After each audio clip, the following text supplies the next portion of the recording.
नमस्ते, मेरा नाम धीरज शर्मा है और आप न्यूज हाट देख रहे हैं।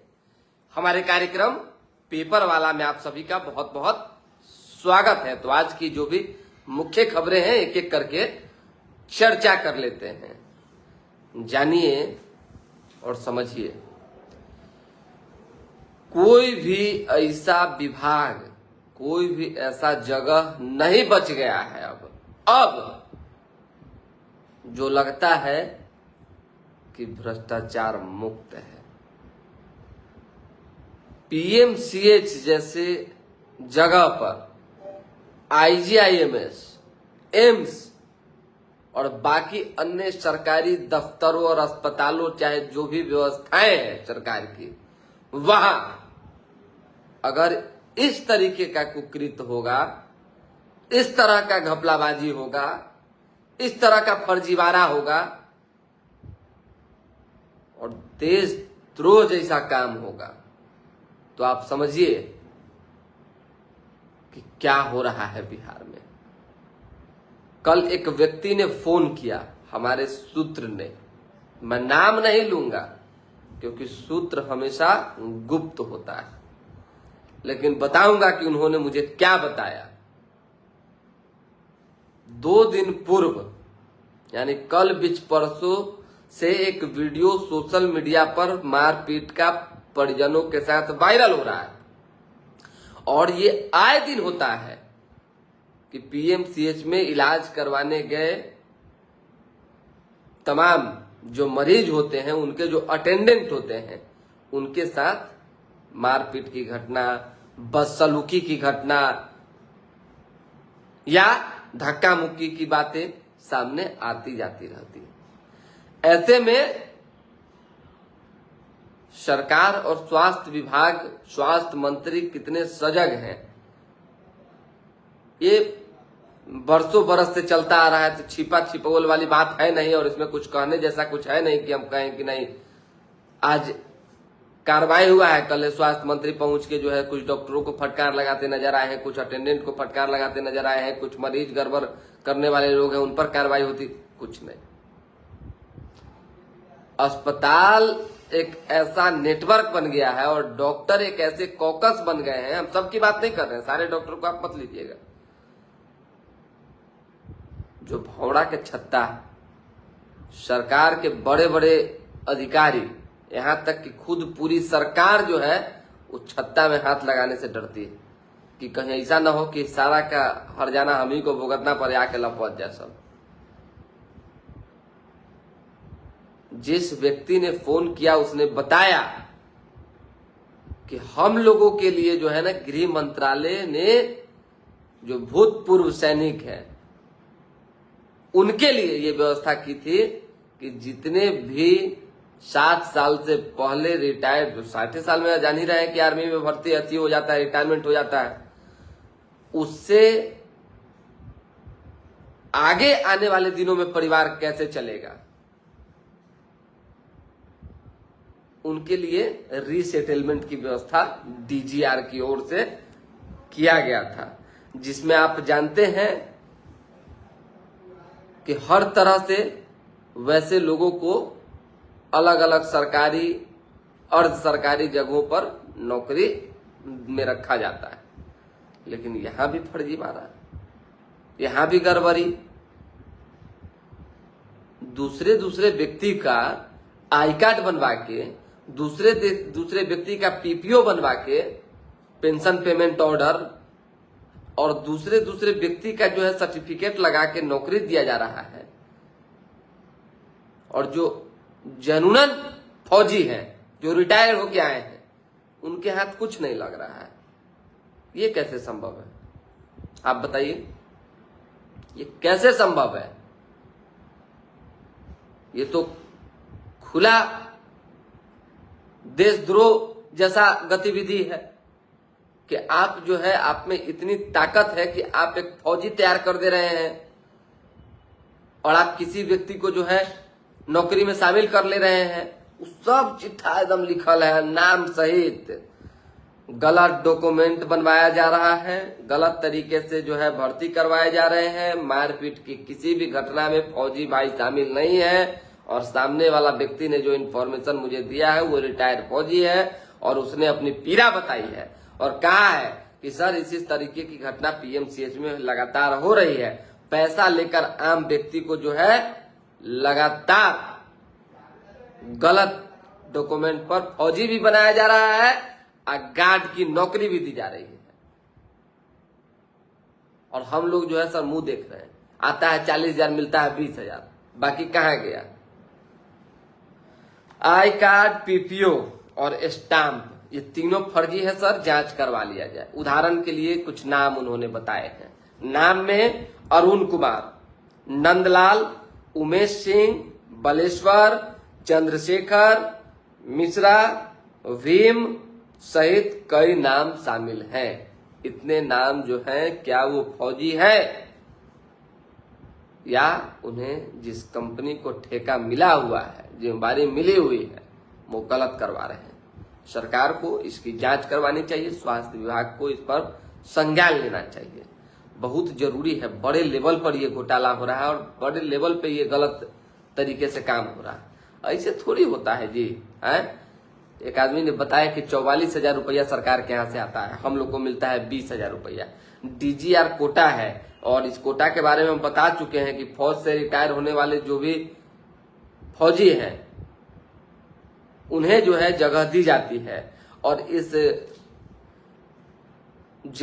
डायरेक्टरेट जनरल ऑफ रीसेटलमेंट का जो नियम है गृह मंत्रालय का, उसके तहत जो है भूतपूर्व सैनिक आते हैं, उन्हें जो है किसी भी सरकारी या सरकारी जगहों पर नौकरी में रखना है।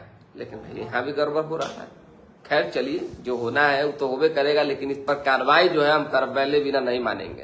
ये जान लीजिए, जहां तक जाना होगा एकदम जाएंगे। और सारा एक एक चिट्ठा हम मंगवा रहे हैं और पहले जो है स्वास्थ्य मंत्री को देंगे और उसके बाद फिर बाकी मेल करेंगे और ऐसे लोगों पर कार्रवाई करवाएंगे। आप इस तरह की गतिविधि में शामिल होंगे तब तो बर्दाश्त नहीं होगा। विकास कुमार यादव, सुप्रभात, कैसे हैं विकास जी? बिट्टू नितिन कह रहे हैं कि किसके इशारे पर छात्रों के प्रदर्शन में AK-47 चला है, सरकार को जवाब देना चाहिए। तो सरकार को तो जवाब देना ही चाहिए और सरकार जवाब में लगले है, कहाँ कह रहे कि जवाब नहीं देगी। दूसरी खबर जान लीजिए, ये भी तो समझिए कि बिहार में मुड़ीकटवा गैंग जो है वो एकदम सक्रिय हो गया है।